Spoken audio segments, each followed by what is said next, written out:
7h45, l'invité du jour, en direct sur 92.3 et en vidéo live Facebook sur la page RJFM. Vous pouvez régler vos montres, il est 7h45 tout pile. Merci d'être avec nous, ils font l'actu, ils sont sur RJFM comme chaque matin évidemment. On va parler ce matin du secours populaire à Montluçon, le secours populaire mobilisé pour les vacances d'été. La secrétaire générale du comité local du secours populaire est avec nous ce matin, Marie-Andrée Auclair, bonjour. Bonjour à vous. Merci d'être dans nos locaux pour parler déjà de l'activité générale. Je rêve du jour où vous viendrez, vous nous direz on a moins de bénéficiaires, mais j'imagine que c'est pas vraiment le cas. Non, voilà. Et non, et puis on est toujours en train. Là, on a, en gros, à l'aide alimentaire régulière, là, on a 240 familles. Ce qui veut dire beaucoup de monde, évidemment. On est passé de 280 à 240. On est toujours en train d'inscrire des gens, oui, qui se trouvent en difficulté. Alors quelquefois momentanément, c'est pas forcément des personnes qu'on va voir au long sur la cours, durée. Mais bon, voilà, il faut qu'on fasse avec. Ouais, oui, non, c'est très inquiétant, je trouve. Vous disiez passer de 180 à 240 sous quel délai ? À partir du mois de novembre dernier. D'accord, donc ça va vite. C'est quand même pas mal. Ouais, oui, ça fait beaucoup. Si on fait le ratio, finalement, le pourcentage. Pourquoi ? Tout simplement parce que la vie coûte cher, on s'en rend compte, voilà. Vous le voyez clairement. Tout à fait. Parce que finalement, les personnes qui étaient un petit peu en limite de précarité, voilà, on voit leurs factures augmenter, la nourriture, n'en parlons pas, enfin tout le monde le voit. L'alimentation, ça devient quelque chose de luxueux quasiment. Donc voilà, et ils se retrouvent à venir frapper à notre porte avec certainement beaucoup de difficultés, mais ils sont obligés de le faire quand même. Avec des profils un peu différents, du coup, des gens que vous aviez pas l'habitude de voir, des gens qu'on n'avait pas l'habitude de voir, oui, bien sûr. Oui. Donc, comment vous faites face à tout cela ? On sait qu'il y a aussi des difficultés, d'autres associations, on les rencontre pour se fournir en denrées, notamment alimentaires. On sait que c'est de plus en plus compliqué. Faire plus avec moins, en gros, c'est un peu l'équation qui vous est posée aujourd'hui. Voilà, c'est un petit peu ça. Donc, c'est très irrégulier, évidemment. Pas en ce qui concerne la dotation européenne. Encore que la dotation européenne, c'est une enveloppe globale. Et comme tous les prix ont augmenté, il y a des contrats qui ont été dénoncés. Par exemple, nous, on n'a plus de lait. C'est fini. D'accord. On n'a plus de lait, donc il faut qu'on l'achète.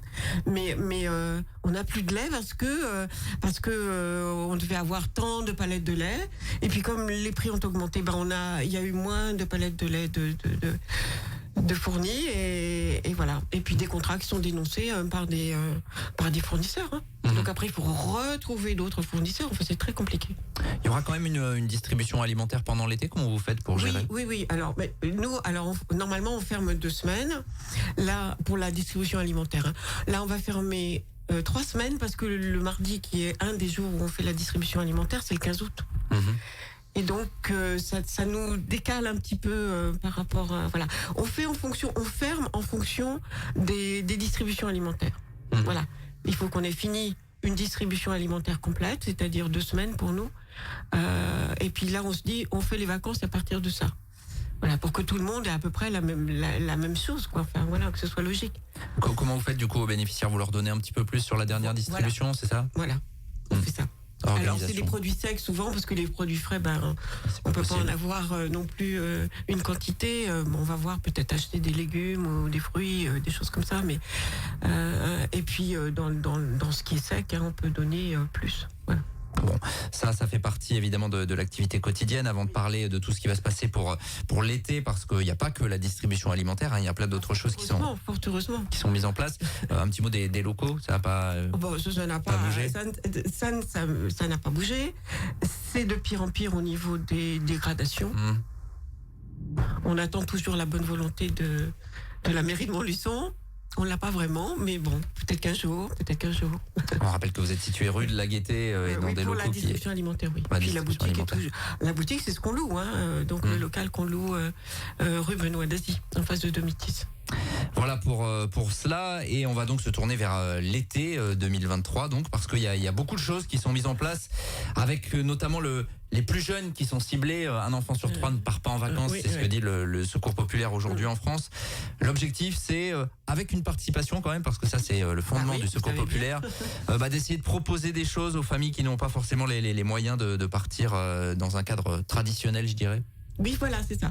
Alors, il y a plusieurs choses. Alors, il y a un projet fédération, c'est le premier, si je fais de façon chronologique.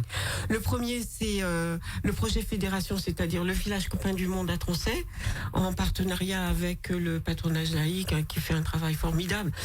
Et pour donc là, ce sont... là, il y en a 20, je crois qu'on a 20 enfants qui vont aller passer une semaine, du 16 au 22 juillet. À Saint-Bonnet-Troncey. Voilà, dans la maison cantonnière. Et pour la première fois, nous avons des enfants qui viennent de l'étranger, parce que c'est normalement la vocation des villages copains du monde. Donc, alors nous, on va pas trop loin. Ils viennent de Liège.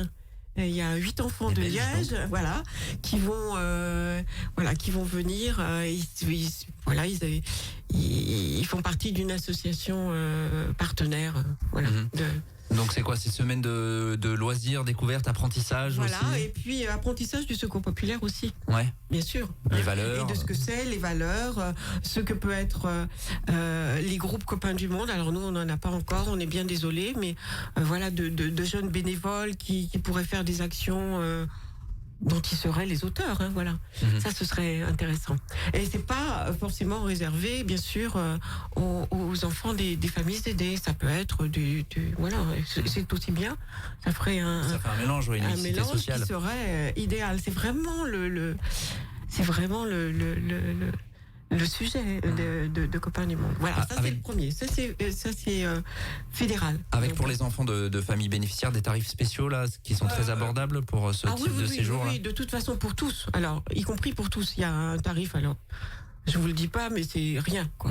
C'est rien pour vous. C'est une participation symbolique, mais il y a quand même une participation. C'est toujours un fondement du secours populaire, on le rappelle. Oui. Il y a d'autres choses également. Le séjour famille à la mer, organisé à chaque fois à la fin du mois d'août. C'est Montluçon, du coup, qui organise. Alors, c'est à Bretignolles et c'est du 20 au 26, voilà. C'est du 20 au 26 à Bretignolles. Là, on a 45 personnes qui partent. 2 accompagnatrices, chauffeurs, 45 personnes là qui vont passer une semaine au bord de la mer. Ça, c'est un projet Secours populaire Montluçon. Donc c'est nous qui finançons en partie. Bien sûr, on a des subventions des institutions, la CAF par exemple, ou des chèques vacances. Et puis le reste, c'est nous. Et avec là aussi les familles qui prennent en charge une petite partie, évidemment, nous sommes toujours symbolique. Symbolique. Alors un peu plus élevé que pour le village copain du monde, on est bien d'accord. Là, c'est quand même un séjour qui a un coût important, plus le transport pour aller, voilà. Je ne fais pas de dessin, les transports ça a augmenté énormément aussi. Enfin bon, voilà. Donc ça c'est sur nos fonds propres. Avec vraiment, j'imagine des sourires pour ces familles-là. Ah j'espère bien, j'espère bien. Et puis on va organiser pendant ce séjour-là une journée au Haras de Vendée à La Roche-sur-Yon. Voilà, où il y a des démonstrations, des choses. Voilà, ça peut être intéressant. On fait toujours au moins une sortie pendant cette période-là. Puis après c'est le bord de mer, donc voilà. Il y a moyen de s'amuser. Il y a moyen de s'amuser. Et puis il y a des choses qui se passent à Bretignolles les soirs. Enfin bon, il y a des choses qui peuvent être intéressantes. Il y a aussi les journées des oubliés des vacances. Ça, c'est vraiment sur des journées, une journée à chaque fois, avec des parcs de loisirs ou en tout cas des sites touristiques du secteur qui seront visités, c'est ça ? Voilà. Alors pour nous cette année, c'est le château du Puy à Tercilla. Là, c'est cette personne qui a été costumière, je crois, à l'Opéra, qui a fait des costumes absolument extraordinaires et qui fait des journées sur le thème des contes de Perrault. Voilà, c'est ça. Ce sera le 28 août. 28 août pour ça. Il y a aussi, me semble-t-il, Vulcania, par exemple, le PAL. Il y a des choses qui sont mises en place parce que par d'autres comités. Les comités, cette année, ont la possibilité de faire ce qu'ils veulent. Enfin, ont la possibilité. Quelquefois, c'est fédéral. Quelquefois, là, on a décidé que, comme on n'était pas tous d'accord sur les projets, que chacun faisait un petit peu ce qu'il voulait. Bon, c'est pas plus mal. Le but sur le fond de tout ça, c'est quoi ? C'est de proposer un peu un temps de répit ? Voilà, c'est le temps de répit, c'est un moment où les gens oublient leurs difficultés, un moment où les enfants s'amusent. Oui, je trouve que c'est vraiment vital. Enfin, je trouve que c'est vital. Oui, parce que on doit parfois vous faire la réflexion de certaines personnes qui doivent vous dire est-ce que c'est la priorité? Oui. Comme la culture, comme là, je fais une petite parenthèse, mais on a emmené un quart. Il y avait un quart de gens, parents-enfants, au château de Peufeuillou, voilà, dans le cadre de la culture. Bon, alors ça fait culture, ça fait journée.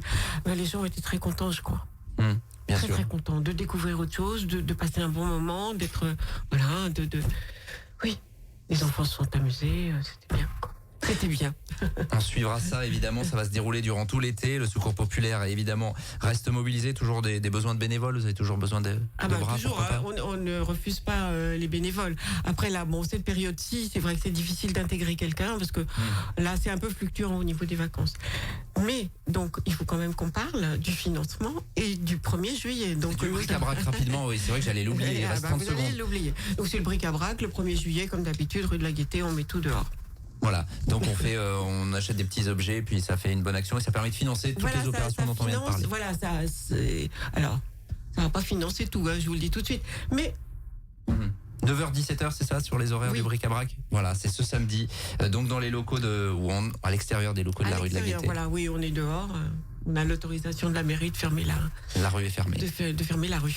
C'est ce samedi et ça permet donc de financer toutes les opérations dont on vient de parler. Merci Marie-Andrée Auclair. Merci vous. Bon été évidemment à tous les bénévoles du Secours populaire, aux bénéficiaires qui vont donc profiter de ces actions. Il est 7h56.